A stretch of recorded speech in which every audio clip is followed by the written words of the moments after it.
An interesting precedent was set recently in EVE Echoes during the anniversary event. That was found in the 7-day login rewards. If you don't recall, in the 7-day login rewards, for the Omega section, whereby all you needed was basic, duo or standard, if I'm remembering them correctly, if you had any form of Omega, you got these boxes, and the boxes themselves were called the Waste Seeker's Treasure.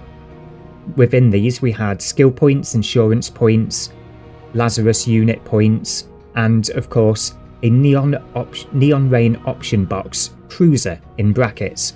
And of course the drop rate for this looked exceptionally low. Very few people were actually getting these in the first few days. So of course the majority of us are shrugging our shoulders and going, we're not going to be the lucky ones that gets that box. That's just there as a teaser. But then come day 7, when we opened our final boxes on all of our characters, we all got it. Every single one guaranteed drop on the very last box. And what we got was a option box that contained the Coveter, Exquera, if I'm pronouncing that one correctly, I have no idea, Osprey, Agora and Scythe. So you had basically your 4 logistics cruisers and the Coveter in there. Bit of an interesting choice including the Coveter, but I'm not complaining there, that's the ship I've applied mine on. It's interesting, this particular topic, because it sets an interesting precedent. The Neon Rain Nanocore, like many others such as the CyberX, the Sleeper, the Starbeat, Illusionary Ghost and Neon Rain itself, all of them exist behind a paywall historically.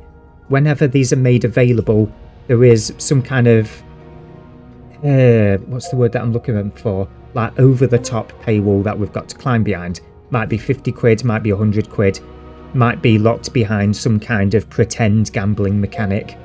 It's kind of always the same, it works like that. But we got it for free.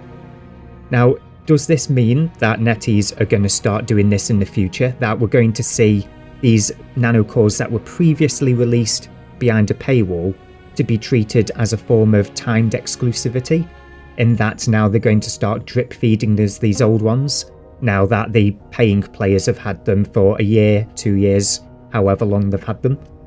I don't know, but it's an interesting precedent that's been set here, and of course I am now working on getting that Coveter Neon Rain Nanocore leveled up a little bit, thinking of taking it into Cobalt Edge considering it's got a warp stability increase boosty thingy attribute. That's the word I'm looking for, attribute on it.